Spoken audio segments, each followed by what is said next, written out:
Hi, எப்படி இருக்கீங்க? இன்றைக்கி அம்மா கிச்சனில் சிக்கன் பக்கோடா எப்படி செய்கிறதுன்னு பார்க்கலாம். ரோட் பக்கம் நம்ம நடந்து போயிட்டுருக்கும்போது ரோட் சைடு வண்டியில் வச்சு விற்பாங்க. கம கம கம கமன்னு வாசனை வரும். சிக்கன்லாம் வறுத்து கலர்ஃபுல்லாக அழகாக இருக்கும். அப்படியே அந்த வாசனை அப்படி இழுக்கும். அதே மாதிரி நம்ம வீட்டில் செய்யலாமே, எல்லோரும் சேர்ந்து சாப்பிட்லாம், டேஸ்ட்டாக செஞ்சு சாப்பிட்லாம். வாங்க. அதுக்கு ஒரு 1/2 kg போன்லெஸ் சிக்கன் வாங்கிக்கணும். அதை நல்லா கழுவி வச்சுக்கணும். அது கூட என்னெல்லாம் சேர்க்கணும் அப்படின்றத சொல்கிறேன். 2 டேபிள் ஸ்பூன் மிளகாத்தூள், 1 டேபிள் ஸ்பூன் தனியாத்தூள், 1/4 டீஸ்பூன் மஞ்சத்தூள், தேவைக்கேற்ப உப்பு,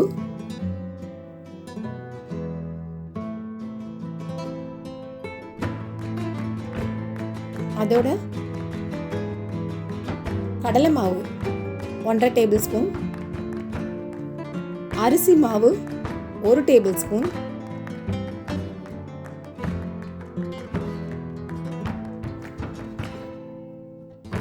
கொத்தமல்லி நல்லா நறுக்கி வச்சு அதையும் சேர்த்துக்கணும். பொடி பொடியாக நறுக்கிட்டு அதையும் சேர்த்துக்கணும். லெமன் ஒன்று எடுத்து பிழிஞ்சு அதையும் சேர்த்துக்கணும். அப்புறம் அரைக்கிறதுக்கு என்னெல்லாம் தேவைன்னா, ஒரு பச்சை மிளகாய், ஒரு காஞ்ச மிளகாய், ஒரு சின்ன துண்டு இஞ்சி, ஒரு 4 சின்ன பூண்டு, ஒரு 4 சாம்பார் வெங்காயம், இல்லை 5 சாம்பார் வெங்காயம். ஏன் போடுறோம் அப்படின்னா, வெங்காயம் போடாமல் இருந்தால் அது 65 மாதிரி ஆகிடும்.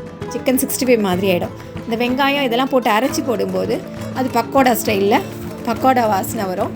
ரொம்பவே நல்லாயிருக்கும். அதை நல்லா அரைச்சி போட்டுக்கலாம்.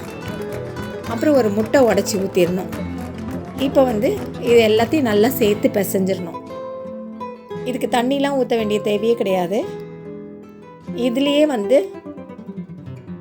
சேர்ந்து நல்லா வந்துடும், பக்குவமாக வந்துடும். லெமன் ஜூஸ் ஊற்றிருக்கோம், சிக்கனில் உள்ள தண்ணி எல்லாம் சேர்ந்து நல்லா ஊறிட்டு வரட்டும். இது அப்படியே நல்லா பிசைஞ்சு 1 மணி நேரம் ஊற வச்சிடணும். கூட ஊற வைக்கலாம். அப்படியே ஊற வச்சிட்டோன்னா வறுக்கும்போது சாஃப்டாக ஜூஸியாக நல்லா கிறிஸ்பியாகவும் இருக்கும். நல்லா ஊறட்டும். 1 மணி நேரம் அப்படியே எடுத்து வச்சுருவோம். ஊறிட்டதுக்கப்புறம்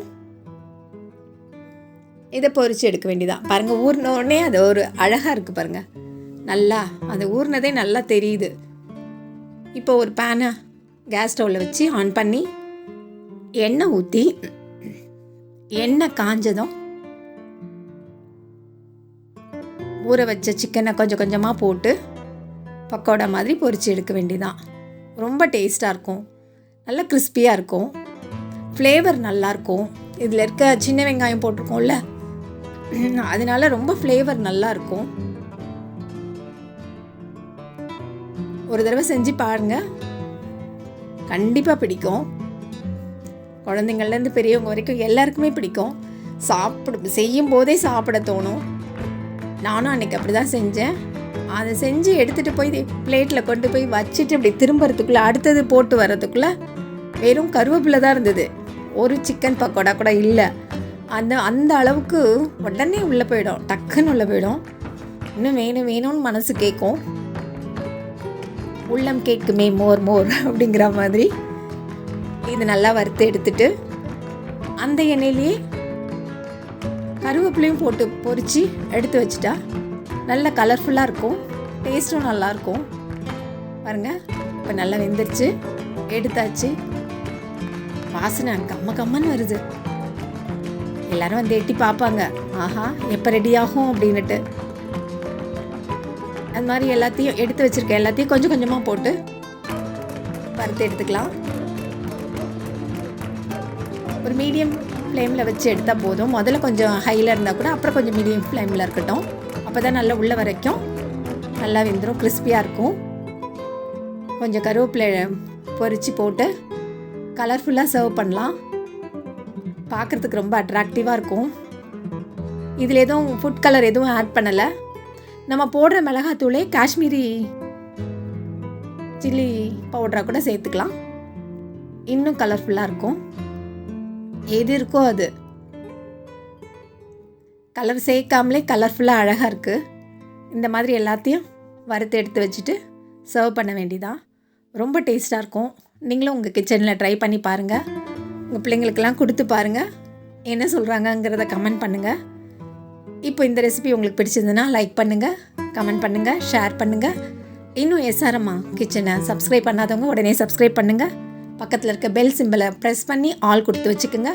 அப்போ தான் நான் போடுற ரெசிபீஸ்லாம் உங்களுக்கு உடனுக்குடனே நோட்டிஃபிகேஷனில் வரும்.